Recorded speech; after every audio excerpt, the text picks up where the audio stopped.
اور غسل کہتے رہے رام پکڑ لیا پڑھ رہے غیب سے آواز آئے پڑھ رہے غیب سے آواز آئے مولانا ذرا سنو نبی کی زبان میں آقا ارشاد فرماتے ہیں غسل کرنے کے بعد جب احرام پہن لیتا ہے اور احرام پہننے کے بعد جب کھڑا ہوتا ہے پڑھ رہے غیب سے آواز آتی ہے پڑھ رہے غیب کا مطلب یہ ہے خدا آواز دیتا ہے اے میرے بندے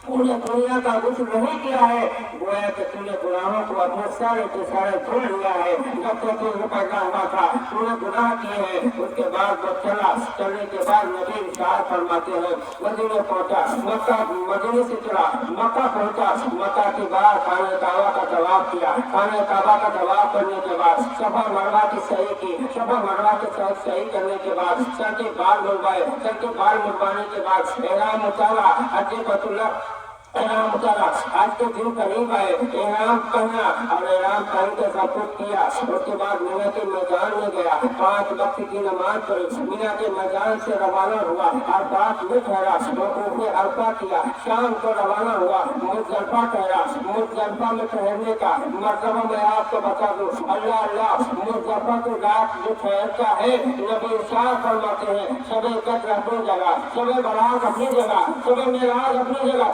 ہر رات دنیا کی اپنی جگہ لیکن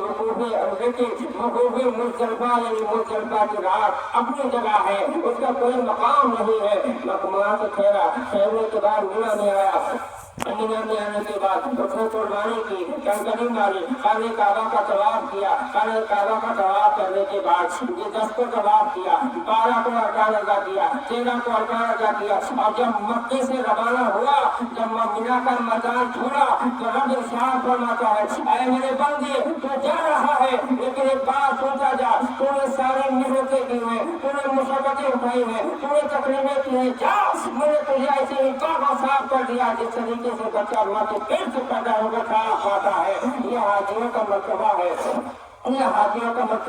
اللہ ہم سب کو توفیق عطا فرمائے اللہ ہم سب کو توفیق عطا فرمائے کہ مدینے پاک کی حاضری نصیب ہو جائے مکہ مکرمہ کی زیارت ہو جائے اللہ اتنی مبارک جگہ ہے میرے آقا ارشاد فرماتے ہیں مکہ کی گلیوں میں ٹہلے مدینے کی گلیوں میں ٹہلے گویا کہ جنت کی گلیوں میں ٹہل رہا ہے وہ انسان ایک حاجی وہ ہے جو مکہ میں جانے کے بعد اپنے گناہوں کو معاف کروا لیتا ہے لیکن دنیا کی افسوس کی بات ہے بہت سے لوگ کہتے ہیں کہ بہت سے لوگ حج بیت اللہ کرنے کے لیے جاتے ہیں عالم صاحب یہ بتائیے کہ حج بیت اللہ حاجی بن گئے اور حاجی بننے کے بعد جب حج بیت اللہ کر کے آ گئے پہلے جتنی برائیاں کرتے تھے ان سے زیادہ اب برائیاں کرنے لگے ہیں پہلے جھوٹ نہیں بولتے تھے حاجی لیکن اب جھوٹ بولتے ہیں دنیا کی ہر خرافات اس حاجی کے اندر موجود ہے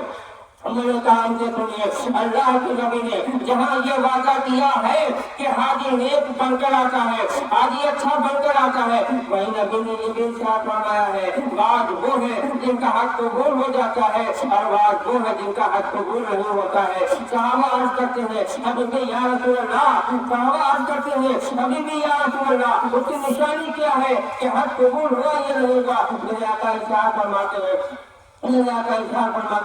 حج کی نشانی قبول ہونے کی یہ ہے اگر وہ 2 وقت نماز پڑھتا تھا حج سے واپس آیا ہے 5 وقت نمازی ہو گیا ہے اگر وہ لوگوں کے ساتھ بیٹھا بات کرتا تھا حج سے واپس آیا قرآن کی تلاوت کرتا ہے اگر وہ پہلے سے اتنا اچھا ہو گیا ہے کہ جہاں پر بیٹھتا ہے وہاں پر مدینے کی بات کرتا ہے مکے کی بات کرتا ہے مدینے منورہ میں رسول پاک کی سیرت بیان کرتا ہے یہ جان لو خدا کی قسم اس کا حج قبول ہو گیا حاجی ہو گیا ہے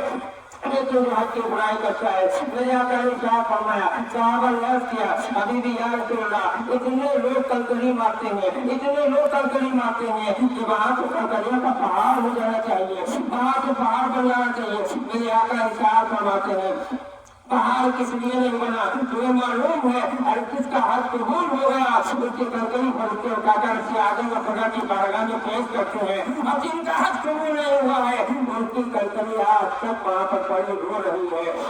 اللہ آپ لوگوں سے گزارش کروں گا اللہ ہم سب کو توفیق دے اس نے مال دیا ہے اس نے دولت دی ہے مگر ہمارے اندر ہمت نہیں ہے دنیا کا ہم کام پیسے لے کر کر لیا کرتے ہیں اور حج کے لیے بہانے بناتے ہیں آج کل عمرے کی بہت زیادہ عادت پڑ گئی ہے، لوگ عمرہ کرنے کے لیے جاتے ہیں۔ ہمارا مشورہ یہ ہے کہ جس پر حج فرض ہے اس نے پہلے حج کرنا چاہیے، عمرہ نہیں کرنا چاہیے، بلکہ عمرہ پاک نہیں کرنا چاہیے۔ ایک مسئلہ میں آپ لوگوں کے سامنے بیان کروں، بڑا اہم مسئلہ ہے، اور اسی سال رمضان میں وہ مسئلہ واقع ہوا ہے جب میں نے اظہار کیا تھا۔ بہت سے لوگ ایسے ہیں جو عید کی نماز پڑھ کر یعنی شوال کے مہینے میں عمرہ کرنے کے لیے جاتے ہیں۔ یاد رکھیں، جو شوال کے مہینے میں عمرہ کرنے کے لیے گیا، جو ذوالقعدہ میں عمرہ کرنے کے لیے گیا، جو ذوالحجہ میں عمرہ کرنے کے لیے 15 دن اس کے اوپر حج فرض ہو جایا کرتا ہے۔ مطلب آپ سمجھ رہے ہوں گے، چاہے حج فرض ہو یا نہ ہو، اس کے پاس اتنا مال ہو یا نہ ہو، لیکن مکہ میں پہنچ کر اس نے یہ ثابت کر دیا کہ میں مکہ آ سکتا ہوں۔ لہٰذا جو لوگ عمرہ کرنے کے لیے جاتے ہیں، یہ 2.5 مہینہ چھوڑ کے شوال کا مہینہ، ذوالقعدہ کے مہینہ اور 15 دن ذوالحجہ کے، اس کو چھوڑ کر عمرہ کرنے کے لیے جائے، اس لیے کہ اگر جو لوگ پہلے حج کر چکے ہیں ان کے لیے کوئی خرابی نہیں ہے، وہ عمرے کے لیے جا سکتے ہیں۔ لیکن جو لوگ حج بیت اللہ نہیں گئے ہیں وہ اس بات سے پرہیز ہے۔ مسئلہ شریعت کا یہ ہے، آپ عمرہ کے لیے گئے، آپ نے یہاں سے پیسے لیے، کہاں سے پیسے لیے، پیسہ ادھار لے کر عمرہ کے لیے گئے، لیکن شوال کے مہینے میں گئے تو آپ پر حج فرض ہو جائے گا، آپ پر حج باطل ہو جائے گا۔ اور حج کے بزرگ کا مطلب یہ ہے کہ اگر بزرگ اگر نہیں کریں گے تو گنہگار ہوں گے، سب گنہگار ہوں گے۔ لہٰذا بہت سے لوگ ہوتے ہیں یہ مسئلہ اٹھا تھا، اور یہ مسئلہ میں نے بیان بھی کیا تھا، کچھ لوگوں نے عمل کیا اور کچھ لوگوں نے عمل نہیں کیا۔ وہ یہ کہنے لگے کہ وہاں جا کر دیکھیں گے، وہاں جا کر سوچیں گے، وہاں کی حکومت کے مناظر نہیں ہے، یہاں کے بعض مرموں نے بیان کر دیا کوئی ضرورت نہیں ہے، آپ عمرہ کرنے کے لیے چلے جائے۔ میں 10 منٹ کا گزارش کروں گا، مسئلہ اس کا صحیح مانیے گا لیکن جو کتاب پر ورکا ہو۔ میں یہ کہتا ہوں کہ شوال کے مہینے میں، ذوالقعدہ کے مہینے میں اور ذوالحجہ کے مہینے میں جو عمرہ کرنے جائے گا ان پر حج واجب ہو جائے گا، ان پر حج فرض ہو جائے گا۔ لہٰذا آپ لوگ اگر عمرہ کرنا چاہیں تو سال کے دوسرے وقت میں عمرہ کریں، لہٰذا عمرہ آپ پر واجب نہیں ہوگا۔ لہٰذا آپ سے گزارش یہ ہے، وقت ہو چکا ہے، قربانی کریں گے میرے بھائیوں، احتیاط سے قربانی کرو۔ وقت ہم سے نہیں روکا ہے، وقت ایک سے نہیں روکا ہے۔ آج حالات ایسے ہیں کہ آپ کو قربانی میں احتیاط کرنا چاہیے، گوشت بانٹنے میں احتیاط کرنا چاہیے، بے پردہ گوشت مت بانٹو۔ اس لیے نہیں کہ زمانہ آپ کو کہہ رہا ہے، ہمارے رسول پاک کی سنت کا طریقہ یہ ہے، میرے آقا نے ارشاد فرمایا ہے گوشت کو پردے کے اندر بانٹو۔ لہٰذا میں آپ سے گزارش کروں گا اور یہ بھی گزارش کروں گا کہ جن جانوروں پر گورنمنٹ کی طرف سے مناظر ہو ان کی آپ قربانی نہ کریں، اس لیے کہ میری شریعت اس چیز کو مانتے نہیں ہے۔ جو مناظر ہے وقت کی حکومت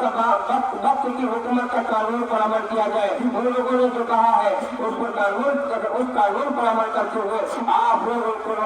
ان جانوروں کی قربانی نہ کریں، بلکہ آپ جس کی قربانی کریں اور جس کی قربانی کر سکتے ہیں وہ بالکل احتیاط کے ساتھ دوسروں کے گھروں پہ روانہ کریں۔ بہرحال میں آپ سے انہیں الفاظوں پر روکے دیتا ہوں، انشاءاللہ جواب کا وقت ہو گیا۔ واقع دعوانا الحمدللہ رب العالمین۔ السلام علیکم۔